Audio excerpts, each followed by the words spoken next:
ಸ್ವಾಮೀಜಿ ಇದೆಲ್ಲ ಕಾರ್ಯಕ್ರಮಕ್ಕೆ ನಿಮ್ಮೆಲ್ಲರಿಗೂ ಕೂಡ ಪ್ರೀತಿಯ ಸ್ವಾಗತ. ಒಟ್ಟಾರೆ ಶಿಕ್ಷಕಿ ಪ್ರಣಯ ಪ್ರಕರಣ ನಾನಾ ತಿರುವುಗಳನ್ನು ಪಡ್ಕೋತಾ ಇದೆ. ಈಗ ಬಂದಿರುವಂತಹ ಮಾಹಿತಿಯ ಪ್ರಕಾರ ರಾಜಕೀಯ ಷಡ್ಯಂತ್ರ ಅಂತ ಬಂಜಾರ ಸಮಾಜದ ಮುಖಂಡರು ಹೇಳ್ತಾ ಇರುವಂಥದ್ದು. ಈಕೆಯನ್ನ ದಾಳವಾಗಿ ಬಳಸಿಕೊಂಡು ಈ ರೀತಿ ರಾಜಕೀಯ ಷಡ್ಯಂತ್ರವನ್ನ ಮಾಡಲಾಗ್ತಾ ಇದೆ. ಲಂಬಾಣಿ ಸಮಾಜವನ್ನ ಬೆಳೆಸಬೇಕು ಅಂತ ನಾವು ಪಣ ತೊಟ್ಟು ಲಂಬಾಣಿ ಸಮಾಜವನ್ನ ಬೆಳೆಸ್ತಾ ಇದ್ದೀವಿ. ಇದನ್ನ ತಾಳಲಾರದೆ ಸಮಾಜದ ಮುಖಂಡರು, ರಾಜಕೀಯ ಮುಖಂಡರೊಬ್ಬರು ಈ ರೀತಿ ಷಡ್ಯಂತ್ರವನ್ನ ಮಾಡ್ತಿದ್ದಾರೆ ಅನ್ನುವಂತಹ ಆರೋಪ ಕೇಳಿಬರ್ತಾ ಇರುವಂಥದ್ದು. ಇನ್ನು ನೊಂದ ಮಹಿಳೆ ನಮ್ಮೊಂದಿಗೆ ನೇರ ಸಂಪರ್ಕದಲ್ಲಿದ್ದಾರೆ. ಓಕೆಮ್ಮ, ನೀವು ಹೇಳ್ತಾ ಇದ್ರಿ ಏನಾದರೂ ಚಿಕ್ಕ ಪುಟ್ಟ ಕಂಪ್ಲೇಂಟ್ ಇವ್ರ ಬಗ್ಗೆ ಮಾಡೋಕೆ ಹೋದ್ರೂ ತೀರಾ ಇವರು ಬೆದರಿಕೆಯನ್ನ ಹಾಕ್ತಾ ಇದ್ರು ಅಂತ. ಈಗ ಇಷ್ಟು ದೊಡ್ಡದಾಗಿ ವಾಹಿನಿಯಲ್ಲಿ ಸುದ್ದಿಯಾಗಿದೆ. ಇಡೀ ಕರ್ನಾಟಕ ರಾಜ್ಯಾದ್ಯಂತ ಜನ ಇದನ್ನ ನೋಡಿದ್ದಾರೆ. ಹಾಗಾದ್ರೆ ಇನ್ನು ಮುಂದೆ ಯಾವ ರೀತಿ ಈ ಸಮಸ್ಯೆನ ಫೇಸ್ ಮಾಡ್ತೀರಿ ನೀವು? ಅಲ್ಲ ಮೇಡಮ್, ಇದಕ್ಕೆಲ್ಲ ನಮಗೆ ಸಮಾಜನೇ ನ್ಯಾಯ ಕೊಡಬೇಕು. ಅವನು ಮಾಡಿರುವಂಥ ಘಟನೆ, ನಡೆದಿರುವಂಥ ಘಟನೆ, ನನಗೆ ಯಾವ ರೀತಿ ಹೆಂಡತಿ ರೀತಿಯಲ್ಲೆಲ್ಲ ಉಪಯೋಗಿಸ್ಕೊಂಡಿರುವಂಥ ಘಟನೆ ಎಲ್ಲ ನಡೆದಿದೆ. ಅದು ಎಲ್ಲ ನಮ್ಮ ಹತ್ರ ಪ್ರೂಫು ಕೂಡ ಇದೆ. ಅದನ್ನು ಬಿಟ್ಟು ಮೇಡಮ್ ಇವಾಗ ರಾಜಕೀಯವನ್ನು ಅವನು ಇಲ್ಲಿಗೆ ನಮಗೆ ಎಂಟ್ರಿ ಮಾಡ್ತಾ ಇದ್ದಾನೆ ಅಂದರೆ ಇನ್ನೂ ನನಗೆ ಮೋಸ ಮಾಡ್ಬೇಕನ್ನೋದೇ ಅವನ ಉದ್ದೇಶ ಇದೆ ಮೇಡಮ್. ಇಲ್ಲಿ ನನಗೆ ಇನ್ನೂ ಮೋಸ ಮಾಡಬೇಕು, ನನಗೆ ಎಲ್ಲೂ ಕೂಡ ನ್ಯಾಯ ಸಿಗಬಾರ್ದು, ಆ ರೀತಿಯಲ್ಲಿ ಒಂದು ಪ್ರಶ್ನೆ ಕೇಳ್ತೀನಿ. ಕಾವಿ ತೊಟ್ಟಂತಹ ಸ್ವಾಮೀಜಿ ನನ್ನನ್ನ ಮದುವೆ ಆಗ್ತಾರೆ ಅನ್ನೋದನ್ನ ನೀವು ಹೇಗೆ ಎಕ್ಸ್ಪೆಕ್ಟ್ ಮಾಡಿದ್ರಿ? ಅವನು ಬಿಚ್ಚಿ ಬರ್ತೀನಿ, ನಾನು ಬರ್ತೀನಿ, ಅವ್ನು ನನಗೆ ಎಲ್ಲೂ ಕೂಡ ಮದುವೆ ಆಗೋದಕ್ಕೆ ಬಿಡಲಿಲ್ಲ. ನಾನು ಬಂದೇ ಬರ್ತೀನಿ, ನಿನ್ನ ಮದುವೆ ಆದರೆ ನಾನು ಹುಚ್ಚ ಆಗಿಬಿಡ್ತೀನಿ, ನನಗೆ ಆ ರೀತಿಯಲ್ಲೂ ಕೂಡ ಮಾಡಿದ್ದಾನೆ. ಅವನು ಆ ವಿಷಯವನ್ನು ಅವನೇ ಹೇಳಿದ್ದಾನೆ ಮೇಡಮ್. ಅದು ಕೂಡ ಇದೆ. ಏನಂತ, ನಿನಗೆ ನಾನು ವಶೀಕರಣ ಮಾಡಿಸ್ಬಿಟ್ಟಿನಿ, ನೀನು ನನಗೆ ಬಿಟ್ಟು ಎಲ್ಲೂ ಹೋಗಬಾರ್ದು, ನಾನು ಕರೆದಾಗೆಲ್ಲ ನನ್ನ ಹತ್ರ ಬರಬೇಕು, ನನ್ನ ಜೊತೆಗೆ ನಾನು ಮನೆಯಲ್ಲೂ ಕೂಡ ಅಷ್ಟೇ ಹಠ ಮಾಡ್ತಿದ್ದೆ.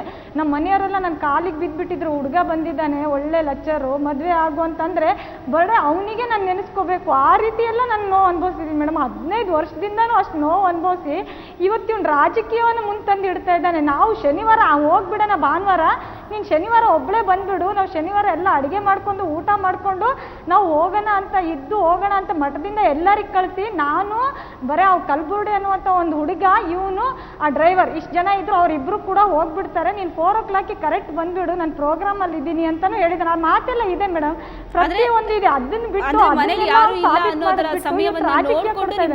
ಕರೀತಾ ಇದ್ರು, ಮನೇಲಿ ಯಾರು ಇಲ್ಲ ಅನ್ನೋ ಸಮಯವನ್ನ ನೋಡ್ಕೊಂಡು ನಿಮ್ಮ ಮನೆ ಕಳಿಸ್ಬಿಡ್ತಿದ್ರು. ಆ ಹುಡುಗನನ್ನು ಕೂಡ ಕಳಿಸ್ತಿದ್ರು. ಹೌದು ಮೇಡಮ್, ಹೌದು. ನನಗೆ ಮೀಟ್ ಆಗಿ ಬಂದಾಗೂ ಕೂಡ ಬೇರೆ ಯಾರನ್ನೂ ಕರ್ಕೊಂಡು ಬರ್ತಿರ್ಲಿಲ್ಲ ಅವರು. ಇವ್ರು ಏನು ಅಪ್ಪಾಜಿ ಅಂತ ಕರೀತಾರಲ್ಲ ಡ್ರೈವರ್, ಅವ್ರನ್ನ ಮಾತ್ರ ಕರ್ಕೊಂಡ್ ಬರೋದು, ಬೇರೆ ಯಾರಿದ್ದು ಯಾವ ಡ್ರೈವರಿಗೂ ಕರ್ಕೊಂಡ್ ಬರ್ತಿರ್ಲಿಲ್ಲ. ನಿಮ್ಮ ಮನೇಲಿ ಈ ವಿಷಯ ಗೊತ್ತಾಗಿದ್ದು ಯಾವಾಗ? ನಿಮ್ಮ ಅಕ್ಕ ತಮ್ಮಂದ್ರಿಗೆ ಎಲ್ಲರೂ ಗೊತ್ತಿತ್ತು ಮೇಡಮ್. ಅವ್ರ ಹತ್ರ ಎಲ್ಲ ಆಯ್ತೀನಿ, ನಾನು ಮದುವೆ ಆಗ್ತೀನಿ, ಹಾಗೆ ಯಾಕಪ್ಪ ಈ ರೀತಿ ಹಿಂಸೆ ಮಾಡ್ತಿದ್ದೀಯ ಅಂತ ನನಗೆ ನಮ್ಮ ಅಕ್ಕರೆಲ್ಲ ಹೊಡೆದಿದ್ದಾರೆ ಮೇಡಮ್. ಅವಾಗೆ ಅವ್ರಿಗೆ ಗೊತ್ತಾಗಲ್ಲ, ನಿನಗೆ ಏನಾಗಲ್ಲ, ನಾನು ಕರ್ಕೊಂಡು ಹೋಗ್ತೀನಿ, ಸುಮ್ಮನೆ ಇರೋ, ಅವೆಲ್ಲ ಇದ್ದಿದ್ದೆ, ನನಗೆ ಅಲ್ಲಿದು ಬರಬೇಕು ಇಲ್ಲಿದು ಬರಬೇಕು, ಒಂದು ಸ್ವಲ್ಪ ಸುಮ್ಮನೆ ಇರೋ, ಹಾರ್ಟ್ ಪೇನ್ ಇದೆ, ಪೈಲ್ಸ್ ಇದೆ, ನನಗೆ ಸ್ಟೋನ್ ಇದೆ, ಅದನ್ನೆಲ್ಲ ಹೇಳಿದ್ದಾರೆ ಮೇಡಮ್. ಪ್ರತಿಯೊಂದು ನಮ್ಮ ಹತ್ರ ಇದೆ ಮೇಡಮ್. ಇವತ್ತು ಅವನು ಅದನ್ನ ನ್ಯಾಯ ಕೊಡಿಸಿದ್ಬಿಟ್ಟು ನನಗೆ ರಾಜಕಾರಣವನ್ನು ನಮ್ಮ ಮುಂದೆ ತಂದು ಈ ರೀತಿ ಎಲ್ಲ ಅವ್ರಿಗೆ ಗೊತ್ತು, ಇವರಿಂದ ಮಾಡ್ತಾ ಇದ್ದಾರೆ. ಖಂಡಿತ ನಮಗೆ ಯಾರು ಗೊತ್ತಿಲ್ಲ ಮೇಡಮ್, ನಮಗೆ ಯಾರು ಇಲ್ಲ. ಅವ್ನು ಮಾಡಿದಂತ ಒಂದು ಮೋಸಕ್ಕೆ ನನಗೆ ನ್ಯಾಯ ಸಿಗ್ಬೇಕು. ಒಂದು ಹಂತದ ತನಕ ಎಲ್ಲವೂ ಕೂಡ ಸರಿಯಾಗಿ ನಡೀತಾ ಇತ್ತು. ಸ್ವಾಮೀಜಿ ಇನ್ನೇನು ಕಾವಿಯನ್ನ ಕಳ್ಚಿಟ್ಟು ತನ್ನನ್ನ ಮದುವೆ ಆಗ್ತಾರೆ ಅಂತ ಅನ್ನೋ ಆಸೆನೂ ನಿಮ್ಗಿತ್ತು. ತೀರಾ ಅವ್ರು ಏನ್ ಇಷ್ಟನೋ ಅದೇ ರೀತಿ ನೀವು ನಡ್ಕೋತಾ ಇದ್ರಿ. ಆದ್ರೆ ಒಂದೇ ಸಲ ತಿರುಗಿ ಬಿದ್ರಿ. ಹೌದು ಮೇಡಮ್. ಸೊ ಏನ್ ಮೇಡಮ್, ಏನಕ್ಕೆ ಅಂತಂದ್ರೆ ನಮಗೆ ಅವ್ನು ಶನಿವಾರ ಅವ್ನು ಕರೆದಿದ್ದ, ಬಂದ್ಬಿಡು, ಆಯ್ತು, ಯಾರು ಇಲ್ಲ, ಇರೋಣ ಅಂತ. ಆಯ್ತು ಅಂತೇಳಿ ನಾನು ಇಲ್ಲ, ಬರಲ್ಲ, ನಾನು ಒಬ್ಬಳೇ ಅಂತೂ ಬರಲ್ಲ, ನಾನು ನಮ್ಮ ಅಕ್ಕ ನಮ್ಮ ಬಾವರಿಗೆ ಕರ್ಕೊಂಡು ಬರ್ತೀನಿ, ಆ ರೀತಿ ಎಲ್ಲ ಮಾಡಬೇಡ, ನಾವು ಅಮ್ಮನ ಹತ್ರ ಎಲ್ಲ ಮಾತಾಡೋಣ, ಫಸ್ಟ್ ಇವಾಗ ಮೈಸೂರಲ್ಲಿ ನನ್ನ ಫ್ರೆಂಡ್ ಮನೆ ಕೊಡ್ತಾ ಇದ್ದಾನೆ, ನಾವು ಅಲ್ಲಿ ಹೋಗಿರೋಣ, ಅಲ್ಲಿ ಹೋಗಾದ್ಮೇಲೆ ನನಗೂ ಒಂದು ಸ್ವಲ್ಪ ಕಿಡ್ನಿಯಲ್ಲಿ ಸ್ಟೋನ್ ಇದೆ ಅಂದಿದ್ದಾರೆ, ಅದೆಲ್ಲ ಆದ ತಕ್ಷಣ ಮದುವೆ ಆಗೋಣ. ನಾನು ಆ ರೀತಿ ಮದುವೆ ಆಗೋದು ಬೇಡ, ನಾವೇನಿದ್ರು ಸಾಮಾಜಿಕವಾಗಿ ಮದುವೆ ಆಗೋಣ. ಇಲ್ಲ ಅಟ್ಲೀಸ್ಟ್ ನೀನು ಆ ರೀತಿನೂ ಇಲ್ಲ ಅಂದರೆ ನಿಮ್ಮ ಅಮ್ಮನ ಎದುರಿಗೆ, ನಮ್ಮ ತಮ್ಮಂದ್ರ ಎದುರಿಗೆ ನೀನು ಮದುವೆ ಆಗು, ಅವ್ರ ಹತ್ರ ಆದರೂ ಅಕ್ಕಿ ಕಾಳು ಹಾಕಿಸ್ಕೊಡೋಣ ಅಂದಾಗೆ, ನೀನು ಫಸ್ಟ್ ಇಲ್ಲಿ ಬಾ, ಮಾತಾಡೋಣ, ನಾನು ಎಲ್ಲರಿಗೆ ಕಳಿಸಿದ್ದೀನಿ, ನೀನು ಮೇಡಮ್. ಹೋದ ತಕ್ಷಣ ನಮ್ಮ ಹತ್ರ ಬಾರಮ್ಮ ಮನೆಗೆ ಬರ್ತಾ ಇರು, ಅವ್ರಮ್ಮ ಬರ್ತಾ ಇರು, ಮನೆಗೆ ಹೋಗ್ತಾ ಇರು ಅಂತ ಹೇಳಿ ಬಂದು ನಮ್ಮ ಮನೆಯಲ್ಲೂ ಬಂದು ಎಲ್ಲ ನೋಡಿ ಮಾತಾಡಿ, ಏನು ಆಗೋಯ್ತು, ಏನು ಮಾಡೋದು, ಬರ್ತಾ ಇರು, ಮನೆಗೆ ಹೋಗ್ತಾ ಇರು, ಮಾತಾಡು ಅಂತಲೂ ಅವ್ರು ಹೇಳಿದರು. ಮತ್ತೆ ಈಗ ಸ್ವಾಮೀಜಿ ಹೇಳಿರುವಂತದ್ದು ಆಗೋಣ ಸ್ವಾಮೀಜಿ ಹೇಳಿರುವಂತದ್ದು ನೀನಿಲ್ಲ ಅಂತ ಅಂದ್ರೆ 100 ಜನ ಹುಡುಗಿರು ಬರ್ತಾರೆ, ನಮ್ಮಮ್ಮನೇ ಕರ್ಕೊ ಬರ್ತಾರೆ. ಎಂತ ಮಾತಿದು? ಹೌದು, ಅದ್ರಿಂದಾನೇ ಮೇಡಮ್, ಹೌದು ಮೇಡಮ್, ಅದ್ರಿಂದಾನೇ ಮೇಡಮ್ ಕೋಪ ಬಂದು ಇಷ್ಟೆಲ್ಲ ಮಾಡೋದಕ್ಕೆ ಕಾರಣ. ಅವ್ನು ಏನಂದ, ನೀನು ಜನಗಳಿಗೆ ಕರ್ಕೊಂಡ್ ಬಂದೀಯಾ, ನೀನು ಒಬ್ಳೆ ಬಾ ಅಂತ ಹೇಳಿದ್ರೆ ಬೇರೆಯವರಿಗೆಲ್ಲ ಕರ್ಕೊಂಡು ಬಂದಿದೀಯಾ, ನನ್ನ ಫ್ರೆಂಡ್ಸ್ ಏನಾದರೂ ಇದ್ದಿದ್ರೆ ನನ್ನ ಶಿಷ್ಯಂದ್ರು ನಿನಗೆ ಇಲ್ಲೇ ಊತ ಹಾಕ್ತಿದ್ರು, ನಿನಗೆ ಇಲ್ಲೇ ಮಣ್ಣು ಮಾಡ್ತಿದ್ರು ಅಂತ ಹೇಳ್ದ ಮೇಡಮ್ ಅವನು. ಅವಾಗೆ ನೀನು ಬರ್ದೇ ಇದ್ದಿದ್ರೆ ಏನು, ನನ್ನ ಹತ್ರ 100 ಜನ ಹುಡುಗಿಯರು ಬಂದು ಮಲಗ್ತಾರೆ, ಇಂಥ ಎಲ್ಲ ಕೆಲಸ ಮಾಡಕ್ಕೆ ನೀನೇ ಬೇಕಾ, ನಾನು ಹೊರಗಡೆ ಹೋಗೋದು ಏನಕ್ಕೆ, ಆ ಕೆಲಸ ಮಾಡ್ದಕ್ಕೆ. ನಾನು ಒಬ್ಬನೇ ಅಂತಲ್ಲ, ಪ್ರತಿಯೊಬ್ಬ ಸ್ವಾಮೀಜಿಗಳು ಕೂಡ ಅಷ್ಟೇ ಆ ಮಾತನ್ನು ಕೂಡ ಹೇಳಿದ್ದಾನೆ ಮೇಡಮ್. ಪ್ರತಿಯೊಬ್ಬರು ಅಷ್ಟೇ, ಈ ರೀತಿ ಎಲ್ಲ ನಾವು ಮಾಡ್ಬೇಕಂದ್ರೆ ಎಲ್ಲ ಹೊರಗಡೆ ಹೋಗ್ತಾರೆ, ನಿನಗೇನು ಗೊತ್ತು, ನೀನು ಏನು ಮಾತಾಡ್ತೀಯ ನೀನು? ಅಲ್ಲ, ಇಂಥ ಮಾತುಗಳನ್ನೆಲ್ಲ ನೀವು ಹೇಗೆ ಸಹಿಸ್ಕೊಂಡ್ರಿ ಅಂತ ನಾನು ಕೇಳ್ತಾ ಇರೋದು. ಯಾಕಂದ್ರೆ ಒಬ್ಬ ಸ್ವಾಮೀಜಿ ಕಾವಿ ತೊಟ್ಟು ಈ ರೀತಿ ಕಾಮದಾಟ ಆಡ್ತಾನೆ. ಅದು ಅಲ್ಲದೆ ಮದುವೆ ಆಗೋಣ ಅಂತ ಹೇಳಿದ್ರೆ ಇನ್ನೇನು ಆಸ್ತಿ ಪಾಸ್ತಿ ನನ್ನ ಹೆಸರಿಗಾಗತ್ತೆ, ಅದಾದ ನಂತರ ಮದುವೆ ಆಗೋಣ ಅಂತ ಹೇಳೋದು, ಇವೆಲ್ಲ ಎಲ್ಲೋ ಒಂದ್ ರೀತಿಲಿ ನೀವು ಕೇಳ್ಕೊಂಡು ಸುಮ್ಮನಾಗ್ತಾ ಹೋದ್ರಿ. ಆ ಸಂದರ್ಭದಲ್ಲಿ ಇದು ನಿಮ್ ಸ್ವಾರ್ಥ ಅಂತ ಅನ್ನಿಸ್ಕೊಂಡಿಲ್ವಾ ಹಾಗಾದ್ರೆ? ಇಲ್ಲ ಮೇಡಮ್, ನಾನು ಏನಂದೆ, ಬೇಡ ನನಗೆ ನೀನು ಬೇಡ, ನನ್ನ ಮದುವೆ ಆಗಲ್ಲ, ನಾನು ಬೇರೆಯವ್ರು ಕೇಳ್ತಾ ಇದ್ದಾರೆ, ನಾನು ಅವ್ರಿಗೆ ಮದುವೆ ಆಗ್ತೀನಿ, ನೀನು ಖಂಡಿತ ನನಗೆ ಬೇಡ ಅಂತಂದರೆ, ನೀನು ಯಾವ ಕಾರಣಕ್ಕೂ ನಾನು ನಿನಗೆ ಬಿಡಲ್ಲ, ನಿನಗೆ ಯಾವ ಕಾರಣಕ್ಕೂ ನಾನು ಬಿಡಲ್ಲ, ನೀನು ನನಗೆ ಬೇಕೇ ಬೇಕು, ನೀನು ಎಲ್ಲೋದ್ರೂ ನಾನು ಬಿಡಲ್ಲ. ಹೇಗೆ ಮದುವೆ ಆಗ್ತೀಯಾ, ಯಾವ ರೀತಿ ಮದುವೆ ಆಗ್ತೀಯ ಅಂದಿದ್ದಾರೆ, ಅದು ಎಲ್ಲ ಮಾತು ನಮ್ಮ ಹತ್ರ ಇದೆ ಮೇಡಮ್. ಮತ್ತು ಏನಂತ ಹೇಳಿದ್ದಾನೆ ಅಂದರೆ ಅವನು, ನಾನಂದೆ ನಾವು ದೊಡ್ಡ ಸ್ವಾಮೀಜಿ ಹತ್ರ ಹೋಗಿ ಮಾತಾಡೋಣ. ಅವ್ರ ಹತ್ರ ಏನ್ ಮಾತಾಡ್ತೀಯ, ಎಲ್ಲ ಸ್ವಾಮೀಜಿಗಳು ಇವೆಲ್ಲ ನಾನು ಅವತ್ತು ನೀನು ಬೆಳಿಗ್ಗೆನೆ ಹೋಗ್ಬಿಡು ಅಂದಾಗೆಲ್ಲ ಹೇಳಿದೆ ಮೇಡಮ್. ಓಕೆ, ಈ ಬಗ್ಗೆ ಇನ್ನಷ್ಟು ಮಾತಾಡ್ತೀವಿ. ಈಗ ಬಂಜಾರ ಸಮಾಜದ ಮುಖಂಡರಾದಂತಹ ರವಿ ಅವರು ನಮ್ಮೊಂದಿಗೆ ದೂರವಾಣಿ ಸಂಪರ್ಕದಲ್ಲಿದ್ದಾರೆ. ನಮಸ್ಕಾರ ರವಿ ಅವರೇ. ನಮಸ್ತೆ ಮೇಡಮ್. ನಮಸ್ತೆ. ಓಕೆ, ಒಟ್ಟಾರೆ ಘಟನೆ ನಿನ್ನೆಯಿಂದ ನೋಡ್ತಾ ಇದ್ದೀರಿ, ಸವಿಸ್ತಾರವಾಗಿ ಏನ್ ಹೇಳ್ತೀರಿ? ಮೇಡಮ್ ಅವರೇ, ಇದು ಆಕ್ಚುಲಿ ಸ್ವಾಮೀಜಿಗಳು ನಮ್ಮ ಸಮಾಜಕ್ಕೆ ಯೂತ್ಸ್ ಅನ್ನ ಬಹಳಷ್ಟು ಪ್ರೇರೇಪಣೆ ಮಾಡ್ತಕ್ಕಂಥ ಕೆಲಸವನ್ನ ಮಾಡ್ತಾ ಇದ್ದಾರೆ. ಹಲೋ, ಹೇಳಿ ಕೇಳಿಸ್ತಾ ಇದೆ. ಅದ್ರ ಜೊತೆಗೆ ಸುಮ್ನೆ ಅನಗತ್ಯವಾಗಿ ಇಷ್ಟು ದಿವಸ ಇಲ್ದೇ ಇರ್ತಕ್ಕಂಥ ಆರೋಪಗಳು ಈಗ ಕೇಳಿ ಬರ್ತಾ ಇದೆ ಅಂತ ಹೇಳಿದ್ರೆ ಅದು ನಮಗೂ ಕೂಡ ನಂಬಕ್ ಸಾಧ್ಯನೇ ಇಲ್ಲ. ಅಂದ್ರೆ ಈ ತರ ಆಗ್ತಕ್ಕಂಥದ್ದು ನಮಗೆ, ಯಾಕಂದ್ರೆ ಒಂದು ಸಮಾಜದ ಒಬ್ಬ ಗುರುಗಳು, ಸಮಾಜದ ಗುರುಗಳು ಅಂದ್ರೆ ಈಗ ಆತರ ಆಗಿದೆ ಅಂತ ಅನ್ನೋದು ಕೂಡ ನಾವು ಎಕ್ಸ್ಪೆಕ್ಟ್ ಮಾಡ್ಕೊಳ್ಳೋದು ಕೂಡ ತಪ್ಪಾಗ್ತಾ ಇದೆ. ಆಗಿಲ್ಲ ಅಂತೀರಿ ಹಾಗಾದ್ರೆ? ಹೌದು, ಆಗಿರ್ಲಿಕ್ಕೆ ಸಾಧ್ಯನೇ. ಯಾಕಂತ ಹೇಳಿದ್ರೆ ಸ್ವಾಮೀಜಿಗಳ ಬಗ್ಗೆ ನಮಗೆ, ನಾವು ನಮ್ಮ ಮನೆಗೆಲ್ಲ ಬಂದು ಹೋಗಿದ್ದಾರೆ ಅವರು, ಅವರಲ್ಲಿ ಆ ರೀತಿಯಾಗಿರ್ತಕ್ಕಂತಹ ಗುಣಗಳು ಏನೂ ಇಲ್ಲ. ಜೊತೆಗೆ ನಮ್ಮ ಸಮಾಜದ ಬಗ್ಗೆ ಒಳ್ಳೆ ಗೌರವ ಇದೆ ಅವರಿಗೆ. ಸಮಾಜದಲ್ಲಿ ಯೂತ್ಸ್ ಅನ್ನ ಯಾವ ರೀತಿಯಾಗಿ ಪ್ರೇರೇಪಣೆ ಮಾಡಬೇಕು, ಆಮೇಲೆ ಯೂತ್ಸ್ ಅನ್ನ ಯಾವ ರೀತಿಯಾಗಿ ಹೊರಗಡೆ ತಗೊಂಡ್ ಬರ್ಬೇಕು, ಅವರನ್ನ ಮುಂದೆ ಯಾವ ರೀತಿಯಾಗಿ ಸಂಘವನ್ನ ಕಟ್ಟಿ ಯಾವ ರೀತಿಯಾಗಿ ಸಮಾಜವನ್ನ ಬೆಳೆಸ್ಬೇಕಂತಕ್ಕಂಥದ್ದು ಕೂಡ ಅವರಲ್ಲಿ ಇದೆ.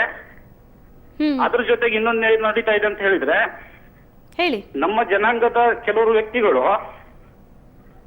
ಹಲೋ, ನಮ್ಮ ಜನಾಂಗದವ್ರು ಏನ್ ಮಾಡ್ತಾ ಇದಾರೆ ಅಂದ್ರೆ, ಕೆಲವರು ಮತಾಂತರಗೊಳ್ತಾ ಇದಾರೆ.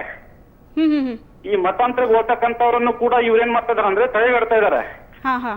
ಆ ತಡೆಗಟ್ಟತಕ್ಕಂಥ ಕೆಲಸನ ಇವ್ರು ಮಾಡ್ತಾ ಇರೋದ್ರಿಂದ ಸುಮ್ನೆ ಇವ್ರ ಮೇಲೆ ಇವರು ಈ ರೀತಿಯಾಗಿ ನಮ್ಮ ಮುಂದುವರೆದ್ರೆ ಮತ್ತೆ ನಾವು ಮತಾಂತರಗೊಳಿಸ್ಲಿಕ್ಕೆ ನಮ್ಮಲ್ಲಿ ಆಗೋದಿಲ್ಲ ಅಂತಕ್ಕಂಥ ಒಂದು ಭಾವನೆಯಿಂದ ಈ ರೀತಿಯಾಗಿ ಮಾಡ್ತಾ ಇದಾರೆ ಅಂತಕ್ಕಂಥ ನಮ್ಮ ಒಂದು ಭಾವನೆ. ಹಾಗಾದ್ರೆ ಆ ಮಹಿಳೆ ಮಾಡ್ತಾ ಇರೋದು ಸುಳ್ಳು ಆರೋಪ ಅಂತ ನೀವು ಹೇಳ್ತೀವಿ? ಹೌದು, ಆ ಎಮ್ಮ ಮಾಡ್ತಾ ಇರೋದು ದೂರವಾಗಿರ್ತಕ್ಕಂಥ ಹೇಳ್ತೀವಿ ನಾವು. ಸ್ವಾಮೀಜಿ ಉಳ್ಕೊಳ್ಳುವಂತಹ ಆ ಮಠ ಏನಿದೆ ಅಲ್ಲಿಗೂ ಕೂಡ ಆ ಮಹಿಳೆ ಬಂದು ಹೋಗ್ತಾ ಇದ್ರು ಆವಾಗ ಅಂತ ಹೇಳ್ತಾ ಇದ್ದಾರೆ. ಸೊ ಅಲ್ಲಿರುವಂತ ಯಾರು ಕೂಡ ಇದ್ರ ಬಗ್ಗೆ ನಿಮಗೆ ಮಾಹಿತಿ ಕೊಟ್ಟಿಲ್ವಾ ಹಾಗಾದ್ರೆ?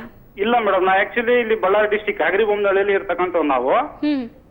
ಹಂಗಾಗ್ಬಿಟ್ಟು ಬಟ್ ಅಲ್ಲಿ ಆ ಮಠದಲ್ಲಿ ಅಂತೂ ನಮಗೆ ಅದ್ರ ಬಗ್ಗೆ ಮಾಹಿತಿ ಇಲ್ಲ. ಆಕ್ಚುಲಿ ಇವರು ಇಲ್ಲಿ ಹಗರಿಬೊಮ್ಮನಹಳ್ಳಿ ತಾಲೂಕಲ್ಲಿ ಕೋವಳಿ ಅಂತ ಒಂದು ಮಠ ಇದೆ. ಆ ಮಠಕ್ಕೂ ಕೂಡ ಇವರಿಗೆ ನಾವು ಉತ್ತರಾಧಿಕಾರಿಯಾಗಿ ಮಾಡಿದ್ವಿ. ಉತ್ತರಾಧಿಕಾರಿಯಾಗಿ ಮಾಡಿದ್ಮೇಲೆ ಆ ಮಠಕ್ಕೆ ಸುಮಾರು ಸಲ ಬಂದು ಹೋಗಿದ್ದಾರೆ. ಮತ್ತೆ ಅಲ್ಲಿ ಬಂದು ಆ ಎಲ್ಲಾ ಸಮಾಜದ, ಅಂದ್ರೆ ನಮ್ಮ ಸಮಾಜದ ಎಲ್ಲಾ ಜನರನ್ನು ಕರೆಸಿ ಮೊನ್ನೆ ಕೂಡ ಒಂದು ಬೆಳ್ಳಿ ರಥೋತ್ಸವ ಅಂತ ಹೇಳಿ ಮಾಡಿದ್ರು.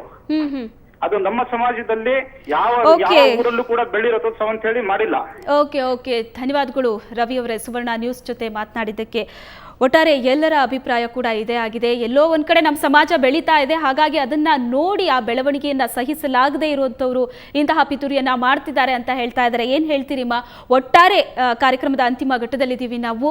ಒಟ್ಟಾರೆ ಯಾವ ರೀತಿಯಾದಂತಹ ನ್ಯಾಯವನ್ನ ನೀವು ಎಕ್ಸ್ಪೆಕ್ಟ್ ಮಾಡ್ತಾ ಇದ್ದೀರಿ ಈ ಹಂತದಲ್ಲಿ? ಹಲೋ, ಹೇಳಿಮ್ಮ.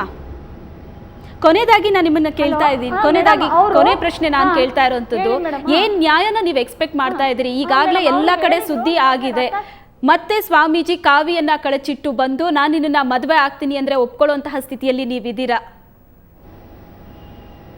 ಅಲ್ಲ ಮೇಡಮ್, ಅವ್ರು ಬರಬೇಕು, ಬಿಚ್ಚಲೇಬೇಕು. ಏನಕ್ಕಂದ್ರೆ ಅವ್ರು ಹೇಳಿದ್ದಾರೆ ಬೆಳ್ಳಿ ರಥದ ನಾನು ತೇರಲ್ಲಿ ಕೂರ್ತಾ ಇದ್ದೀನಿ, ನನಗೆ 5 ಟೈಮ್ ಕೊಡು, ಅದು ಆದ ತಕ್ಷಣ ನಾವು ಮದುವೆ ಆಗೋಣ, ಹೋಗ್ಬಿಡ, ನಂಗೆ ಅಲ್ಲೇ ಇದ್ಬಿಡು ಅಂತ ಹೇಳಿರೋದು ನನ್ನ ಹತ್ರ ಇದೆ. ನೀನು ಅಲ್ಲೇ ಇದ್ಬಿಡು, ಆ ರೀತಿ ಎಲ್ಲ ಮಾಡಿ ಮತ್ತೆ ಮಾಡೋದು ಇದು ತಪ್ಪಾಗುತ್ತೆ ನಾವು ಸಮಾಜಕ್ಕೆ. ದಯವಿಟ್ಟು ನೀನು ಇದ್ಬಿಡು, ನಾನು ಎಲ್ಲೋ ನನ್ನ ಜೀವನ ಮಾಡ್ಕೊತೀನಿ ಅಂದರೆ ನೀನು ಆ ರೀತಿ ಎಲ್ಲ ಮಾತಾಡಬೇಡ, ನೀನು ಆ ರೀತಿ ಮಾತಾಡಬೇಡ, ನನಗೆ ನೋವಾಗುತ್ತೆ, ನನಗೆ ಚೆಸ್ಟ್ ಪೇನ್ ಆಗುತ್ತೆ, ನಾನು ಬಂದೇ ಬರ್ತೀನಿ, ಹಾಗೆ ಆಗ್ತೀನಿ ಅಂತ ಮಾತಾಡಿದ್ದಾನೆ ಮೇಡಮ್. ಪ್ರತಿಯೊಂದು ಮಾತಾಡಿದ್ದಾನೆ, ಪ್ರತಿಯೊಂದು ರೀತಿಯಲ್ಲೂ ನನಗೆ ಯೂಸ್ ಮಾಡ್ಕೊಂಡಿದ್ದಾನೆ. ಇವತ್ತಿನ ದಿನ ಅವ್ರ ಸಮಾಜದವರೆಲ್ಲ ನನಗೆ ನ್ಯಾಯ ಕೊಡದೇ ಇದ್ರೆ ಅವ್ರ ಕಡೆ ಮಾತಾಡ್ತಾರಂದ್ರೆ ಅವ್ರ ಮಾತುಗಳು ಕೇಳಿ. ಅವ್ನು ಹೇಳಿದ್ದಾನೆ ಎಲ್ಲ ಮಾತುಗಳು ನಾನೇ ಮಾತು ಪ್ರತಿಯೊಂದು ಅವನೇ ಮಾತಾಡಿರೋದು. ಫಂಕ್ಷನ್ಗಳಲ್ಲಿ ನಡೆದಂಥ ಸಮಯದಲ್ಲಿ ಎಲ್ಲ ಮಾಡಿರೋದಂಥ ಮಾತುಗಳೆಲ್ಲ ಇದ್ದಾವೆ. ಅದಕ್ಕೆಲ್ಲ ದಯವಿಟ್ಟು ನನಗೆ ಸಮಾಜ ನ್ಯಾಯ ಕೊಡಿಸ್ಬೇಕು. ಈ ರೀತಿ ಒಬ್ಬ ಸ್ವಾಮೀಜಿ ಈ ರೀತಿ ಎಲ್ಲ ಮೋಸ ಮಾಡಿನೂ ಮತ್ತೆ ಅವನಿಗೆ ಕೂರಿಸ್ಬೇಕಂತ ಅನ್ಕೊಂಡಿದ್ರೆ ಇದು ನಮ್ಮ ಸಮಾಜ ಮಾಡಂತ ಭಾಳ ದೊಡ್ಡ ತಪ್ಪು. ನಾನು ಆಲ್ರೆಡಿ ಸತ್ತೋಗಿದ್ದೀನಿ. ಇವಾಗ ಸಮಾಜಕ್ಕೆ ನನ್ನ ತನವನ್ನೆಲ್ಲ ತಗೊಂಡು ಬಂದು ನನಗೆ ನಡೆದಿರುವಂಥ ಘಟನೆ ಎಲ್ಲ ನಾನು ಇಲ್ಲಿ ಸಮಾಜದ ಮುಂದೆ ಬಿಚ್ಚಿಟ್ಟಿದ್ದೀನಿ ಅಂದರೆ ಯಾವ ಒಬ್ಬ ಮಹಿಳೆ ಈ ರೀತಿ ಎಲ್ಲ ಹೇಳ್ಬೋದು ಮೇಡಮ್. ಈ ರೀತಿ ಖಂಡಿತವಾಗ್ಲೂ ನಿಜಕ್ಕೂ ನಿಮ್ಮ ಮಾತು ಇಲ್ಲ, ನಿಮ್ಮ ಮಾತು ನಿಜ. ಈ ರೀತಿ ನನ್ನ ಮೇಲೆ ಅನ್ಯಾಯ ಆಗಿದೆ ಅಂತ ಓಪನ್ ಆಗಿ ಬಂದು ಯಾವ ಮಹಿಳೆ ಕೂಡ ಹೇಳ್ಕೊಳ್ಳೋದಿಲ್ಲ. ಆದರೆ ನೀವು ಸವಿಸ್ತಾರವಾಗಿ ಹೇಳ್ಕೊಂಡ್ರಿ, ಇಷ್ಟೋ ತನಕ ನಿಮ್ಮ ಅಳಲನ್ನ ತೋಡ್ಕೊಂಡ್ರಿ. ಖಂಡಿತವಾಗ್ಲೂ ತಪ್ಪು ನಡೆದಿದೆ ಅಂತ ಹೇಳೋದೇ ಆದರೆ ಅಲ್ಲಿ ನಿಮಗೆ ನ್ಯಾಯ ಖಂಡಿತ ಸಿಗತ್ತೆ ಅಂತ ಹೇಳ್ತಾ ಇಷ್ಟೋ ತನಕ ನೀವು ಸುವರ್ಣ ನ್ಯೂಸ್ ಜೊತೆ ಮಾತನಾಡಿದ್ರಿ. ಧನ್ಯವಾದಗಳು. ನೋಡಿದ್ರಲ್ವಾ ವೀಕ್ಷಕರೇ, ಒಬ್ಬ ಕಾವಿ ತೊಟ್ಟಂತಹ ಸ್ವಾಮೀಜಿಯ ಪ್ರೇಮ ಪ್ರಸಂಗ, ಪ್ರಣಯ ಪ್ರಸಂಗ ಇದು. ಈ ಪ್ರಕರಣ ಯಾವ್ಯಾವುದೋ ತಿರುವನ್ನ ಪಡ್ಕೋತಾ ಇದೆ. ರಾಜಕೀಯದ ಲೇಪ ಈಗ ಒಟ್ಟಾರೆ ಬರ್ತಾ ಇದೆ. ಹೆಣ್ಣು, ಹೊನ್ನು, ಮಣ್ಣು ಈ ಮೂರರಿಂದಲೂ ಕೂಡ ಕಾವಿ ತೊಟ್ಟಂತಹ ಒಬ್ಬ ಸ್ವಾಮೀಜಿ ದೂರ ಇರಬೇಕು. ಆದರೆ ಇದೇ ಸುಳಿಯಲ್ಲಿ ಸಿಕ್ಕು ಇವತ್ತು ಈ ಸ್ವಾಮೀಜಿ ಈ ಪರಿಸ್ಥಿತಿಯನ್ನ ತಲುಪಿರುವಂಥದ್ದು ನಿಜಕ್ಕೂ ಬಂಜಾರ ಸಮಾಜದ ಸರ್ದಾರ್ ಸ್ವಾಮೀಜಿಯ ಪರಿಸ್ಥಿತಿ ಈಗ ಅಲ್ಲೋಲ ಕಲ್ಲೋಲವಾಗಿರುವಂಥದ್ದು. ಆಡಿದ ಆಟದಿಂದಾಗಿ ಸನ್ಯಾಸತ್ವಕ್ಕೆ ಭಂಗ ಬರುವಂತಹ ಪರಿಸ್ಥಿತಿ ಎದುರಾಗಿದೆ. ಒಟ್ಟಾರೆ ಈ ಪ್ರಕರಣ ಎಲ್ಲಿಗೆ ಹೋಗಿ ನಿಲ್ಲುತ್ತೆ, ಯಾರು ತಪ್ಪು ಮಾಡಿದ್ದಾರೆ, ಯಾರಿಗೆ ನ್ಯಾಯ ಸಿಗುತ್ತೆ ಅನ್ನೋದನ್ನ ಕಾದು ನೋಡ್ಬೇಕಷ್ಟೇ. ಸೂಕ್ತವಾದ ತನಿಖೆ ಆದ್ಮೇಲೆನೆ ಸತ್ಯಾಂಶ ಏನಿದೆ, ಸತ್ಯಾಸತ್ಯತೆ ಏನಿದೆ ಅನ್ನೋದು ಹೊರಬೀಳುತ್ತೆ. ಇವಿಷ್ಟು ಈ ಕ್ಷಣದ ವಿಶೇಷ ಸುದ್ದಿ. ಈಗ ಕವರ್ ಸ್ಟೋರಿ ಪ್ರಸಾರವಾಗುತ್ತೆ. ನೇರ ದಿಟ್ಟ ನಿರಂತರ ಸುದ್ದಿಗಾಗಿ ನೋಡ್ತಾ ಇರಿ ಸುವರ್ಣ ನ್ಯೂಸ್.